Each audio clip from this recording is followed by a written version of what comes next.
Laut Kaspia, pukul 6.30 pagi hari Sabtu.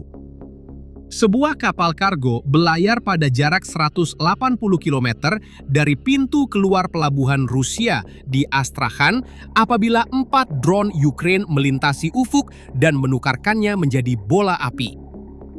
Klasi-klasi Rusia yang menghampiri badan kapal yang sedang terbakar tidak menemui sesiapa untuk diselamatkan. Salah seorang daripada mereka merakam semuanya. Dia memberitahu bahwa dia sangka itu adalah kapal tentera. Dia menghampiri dan terkejut. Seorang anak kapal kehilangan nyawa. Beberapa orang cedera. Tetapi ada satu butiran dalam cerita ini yang mengubah segalanya. Kapal itu adalah kapal Iran. Buat pertama kali dalam seluruh perang ini, Ukraine menyerang Iran. Dalam masa kurang daripada 24 jam, kerajaan Iran bertindak balas. Menteri Luar itu menyatakan bahawa perkara ini tidak boleh dibiarkan tanpa tindakan balas. Dan bekas ahli parlimen Iran itu menjelaskan mesej tersebut dari sudut geografi. Jawapannya, kata beliau, harus diberikan di Laut Hitam. Laut Hitam adalah halaman belakang Ukraine. Disitulah terletaknya pelabuhan-pelabuhan Ukraine. Kapau-kapau Ukraina. Laluan bijirin yang memastikan ekonomi negara terus bernafas. Mesejnya jelas. Kamu serang kami di laut kami serang kamu di laut kamu. Dan dia pergi lebih jauh. Dia kata, Iran patut bebaskan peluru berpandu balistik mereka dari had 2,000 km, had yang Iran sendiri tetapkan. Dan meninggalkan had itu hanya bermakna satu perkara, meletakkan Ukraine dalam jangkauan. Tapi inilah perkara yang tidak masuk akal dalam cerita ini. Ukraine sudah tahu perkara ini akan berlaku. Ukraine tahu bahawa mereka sedang memprovokasi negara yang mempunyai arsenal peluru berpandu terbesar di Timur Tengah. Sebuah negara yang sudah berdepan dengan Amerika Syarikat dan Israel pada masa yang sama. Dan mereka tetap menyerang juga. Itu bukan kerana terdesak. Itu adalah perhitungan. Dan apabila anda faham apa yang Ukraine telah kira, anda akan faham kenapa ini mungkin salah satu langkah paling berhati dingin dalam seluruh perang ini. Untuk memahami perhitungan itu, pertama anda perlu faham tempatnya. Kerana Laut Kaspia bukanlah laut biasa. Ia adalah badan air tertutup terbesar di dunia, dikelilingi oleh hanya 5 negara: Rusia, Iran, Azerbaijan, Kazakhstan dan Turkmenistan. Perhatikan betul-betul apa maksudnya. Tiada tentera Laut Barat boleh masuk ke situ. Tiada kapal Indo-Amerika, tiada frigat Eropah, tiada rondaan dari Pakatan Ketenteraan Barat. Ia adalah laut yang tidak mempunyai laluan keluar ke lautan, maksudnya tiada pengawasan daripada sesiapa pun dari luar. Bagi Rusia dan Iran, dua negara yang dibelenggu sekatan, ini bukan sekadar butiran geografi. Ini adalah satu hadiah. Anda mungkin bayangkan bahawa senjata yang bergerak antara kedua-dua negara ini dihantar secara tersembunyi, mengelak rondaan antarabangsa, betul? Salah. Mereka menyeberangi laut di mana tiada siapa boleh mengejar mereka. Di sana, kapal-kapal hanya perlu bersembunyi daripada satu perkara, satelit. Dan di laut inilah tempat yang secara teorinya paling terlindung di planet ini untuk urusan seperti ini. Drone-drone Ukraine muncul.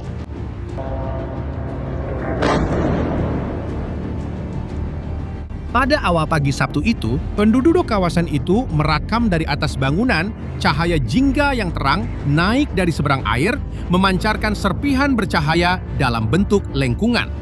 Terdapat tanda klasik letupan sekunda apabila sesuatu yang mudah meletup atau mudah terbakar di dalam sasaran juga meletup. Kerajaan Iran bergegas untuk mengemukakan versi mereka. Mereka mengeluarkan gambar yang diambil di atas kapal yang terkena serangan. Kapal kargo yang dipanggil Anna menunjukkan ruang kargo yang dipenuhi gegelung plat keluli. Mereka berkata kapal itu membawa 2,000 tan besi yang merupakan kargo awam, bukan ketenteraan, dan ia tidak berbahaya. Menurut versi Iran, dokumen itu sama sekali menafikan dakwaan Presiden Ukraine. Dan Ukraine baik.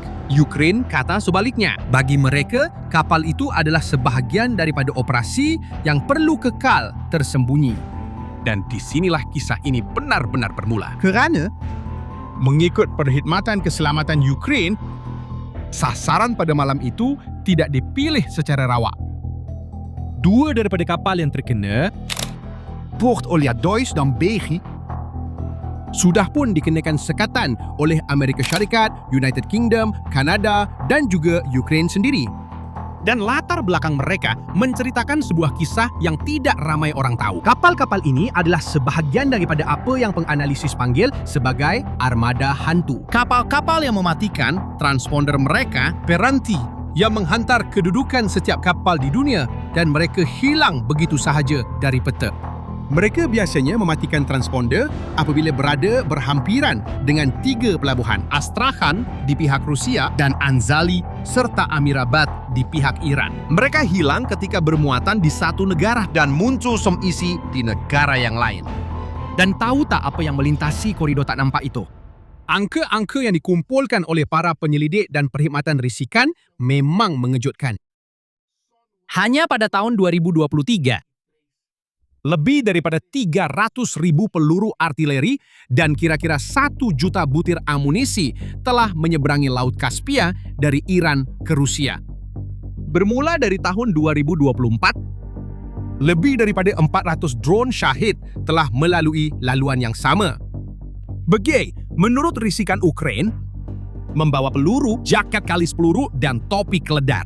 Dan koridor ini semakin berkembang. Ia 40% lebih pendek daripada laluan melalui terusan Suez, sehingga 30% lebih murah. Dan ramalannya ialah jumlah dagangan antara kedua-dua negara akan berganda tahun ini mencecah 10 juta tan. Faham apa yang berlaku? Ukraine bukan menyerang sebuah kapal. Ukraine menyerang saluran utama yang membekalkan mesin perang yang telah melancarkan drone ke bandar-bandar mereka selama 4 tahun. Dan jika analisis seperti ini membantu Anda melihat apa yang tersembunyi di sebalik tajuk utama, langganlah saluran ini kerana kisah ini baru sahaja bermula. Pernahkah Anda terfikir, kenapa Ukraine memutuskan untuk mengambil risiko ini? Kenapa memotong bekalan Rusia adalah satu perkara, tetapi kematian seorang kelasi Iran dan kemarahan Iran adalah perkara yang sama sekali berbeza? Adakah itu membenarkan risiko tersebut? Untuk menjawabnya, Anda perlu melihat perang ini dari sudut pandang seorang warga Ukraine. Kerana bagi Ukraine, Iran bukanlah negara berkecuali yang diserang tanpa sebab. Sejak 2022, kerajaan Iran membekalkan drone Shahid kepada Rusia. drone peledak bersayap segitiga itu yang berlegar di atas bandar-bandar Ukraine hampir setiap malam, memburu bangunan kediaman dan loji tenaga. Beribu-ribu daripadanya telah jatuh ke atas negara itu.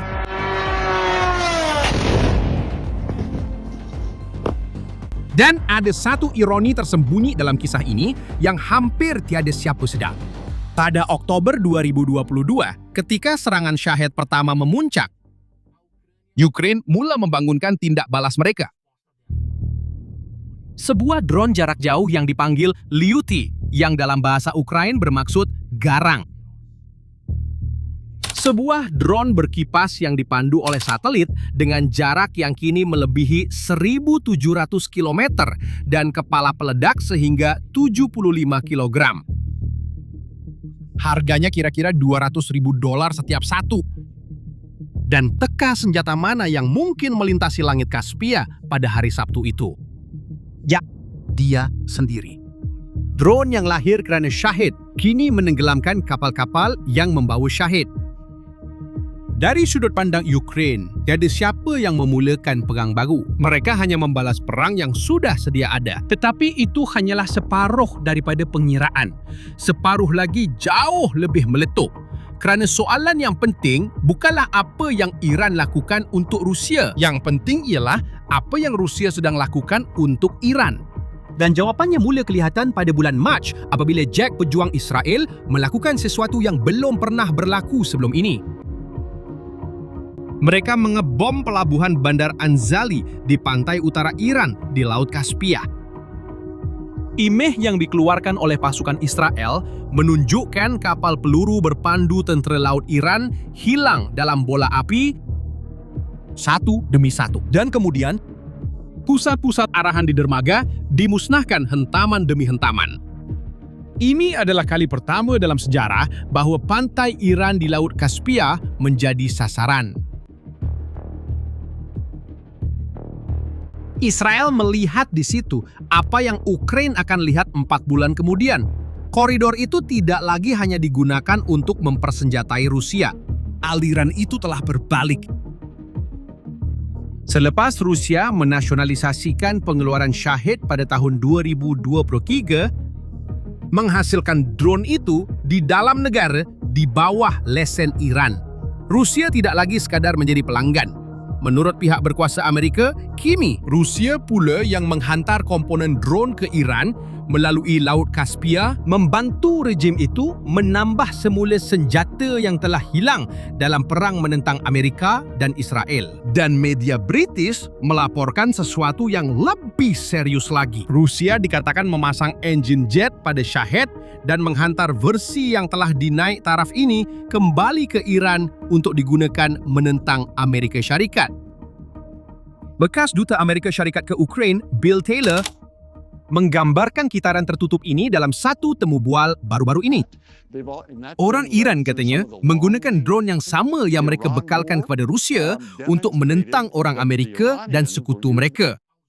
Semua itu membawa kepada penggunaan beberapa drone jarak jauh. Perang Iran menunjukkan bahawa orang Iran menggunakan drone mereka sendiri, drone Shahed yang mereka telah berikan kepada Rusia, tetapi orang Iran menggunakan drone ini terhadap sekutu kita dan kita sendiri. Dan mereka pergi, sekutu kita di Teluk pergi ke Ukraina.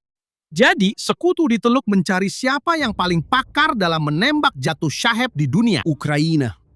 Dan askar Ukraina telah pergi ke Timur Tengah untuk mengajar cara memburu drone Iran itu. Tetapi Taylor mendedahkan lebih banyak lagi. Menurut beliau, orang Rusia telah membekalkan Iran dengan risikan ketenteraan mengenai lokasi pasukan Amerika. Ukraina berkata, kami akan membantu Anda. Kami akan membantu Anda menembak jatuh, mempertahankan diri daripada drone-drone yang datang dari Iran. Satu lagi perkara, orang Rusia telah memberikan Iran maklumat risikan ketenteraan tentang lokasi pasukan Amerika Syarikat. Dan pihak Iran kemudian mensasarkan mereka berdasarkan maklumat itu. Dan orang Iran telah bertindak. Ini bukan tuduhan yang samar-samar. Kerajaan Ukraina mendakwa telah merekodkan corak tersebut. Satelit Rusia telah mengambil gambar pangkalan udara Putera Sultan di Arab Saudi sebanyak 3 kali dalam tempoh 5 hari. Pada hari selepas gambar ketiga diambil, peluru berpandu Iran telah menyerang pangkalan tersebut dan mencederakan anggota tentera Amerika. Pangkalan itu telah diserang bertubi-tubi selama beberapa minggu. Pada bulan Julai, mengikut tinjauan Ukraina, corak itu berulang. 4 pangkalan dengan kehadiran Amerika. 2 di Bahrain, 1 di Jordan, dan 1 di Kuwait. Menjadi sasaran satelit Rusia beberapa hari sebelum serangan baru. 18 rakyat Amerika telah kehilangan nyawa dalam perang ini menentang Iran. Dan sekarang perhatikan apa yang berlaku seterusnya. Kerana ini nampak seperti skrip film. Jumat malam, pejabat Oval. Seorang wartawan bertanya kepada Presiden Amerika mengapa beliau mengatakan bahawa Rusia tidak membantu Iran. Sedangkan setiausaha perangnya sendiri menyatakan sebaliknya. Trump menjawab dengan mengatakan bahawa Putin telah memberi janjinya. Dia berkata, saya percaya pada mereka, saya tidak fikir mereka mahu mengecewakan saya. Saya percaya pada mereka. Beberapa jam kemudian, pada awal pagi Sabtu, drone-drone Ukraina membakar koridor Laut Kaspia. Dan pada hari Sabtu yang sama, Presiden Ukraina menerbitkan satu dosier satelit. Seperti yang Anda boleh lihat, Ukraina tidak memilih kapal itu secara kebetulan. Dan mereka juga tidak memilih minggu itu secara kebetulan. 3 hari selepas serangan itu, Presiden Ukraina duduk bersama Trump di Rumah Putih. Dan mesej yang dibawanya hanyalah satu. Sementara Anda mempercayai kata-kata mereka, lihatlah apa yang melintasi laut itu. Itulah perkiraannya. Tapi setiap perkiraan ada harganya. Dan harga di sini ada namanya jawaban dari Iran. Kansler Iran itu bukan sahaja menuduh Ukraina. Dia menuduh Israel berada di sebalik serangan itu, menggunakan Ukraina untuk menyeret Eropah ke dalam perang tanpa mengemukakan sebarang bukti mengenainya. Juru cakap Suruhanjaya Keselamatan Parlimen Iran memanggil Presiden Ukraina sebagai badut dan menggesa agar Iran mengiktiraf wilayah-wilayah Ukraina yang diduduki sebagai wilayah Rusia. Dan saluran-saluran yang berkaitan dengan rejim secara terbuka membincangkan mengenai peluru berpandu balistik. Ia kelihatan seperti permulaan kepada satu serangan. Tetapi, Perhatikan betul-betul kedudukan Iran sekarang. Di selatan, tentera laut Amerika mengetatkan kawalan di Selat Hormuz selepas 13 malam berturut-turut pengeboman. Di utara, satu-satunya kawasan pantai yang masih selamat kini telah menjadi zon perang. Keempat-empat pelabuhan Iran di Laut Kaspia beroperasi siang dan malam membawa gandum, jagung dan minyak kerana laluan itu bukan sahaja membawa senjata tetapi juga membawa makanan yang memastikan rejim yang dikenakan sekatan itu terus bertahan. Bertindak balas terhadap Ukraine dalam senario ini bermakna membuka medan ketiga tanpa menutup dua medan yang pertama. Tetapi inilah sebenarnya yang menjadikan saat ini begitu berbahaya. Sebuah negara yang terdesak seperti Iran, dengan maruah yang tercalar dan memiliki ribuan peluru berpandu, biasanya tidak membuat keputusan yang boleh dijangka. Dinding tidak kelihatan yang memisahkan perang di Eropa dengan perang di Timur Tengah telah runtuh. Dan bukan peluru berpandu yang meruntuhkannya, tetapi sebuah kapal kargo tenggelam di laut yang tidak kelihatan. Di mana-mana peta peperangan. Iran mempersenjatai Rusia menentang Ukraina. Rusia, menurut rakyat Ukraina dan Amerika, membimbing dan mempersenjatai semula Iran menentang Amerika. Dan Ukraina, negara yang hanya menjadi mangsa dalam kisah ini, kini memilih sasaran sejauh 1.000 km dari tanah air dalam konflik yang secara rasmi bukan miliknya. Hakikatnya, peperangan kini tidak lagi kekal dalam batas masing-masing.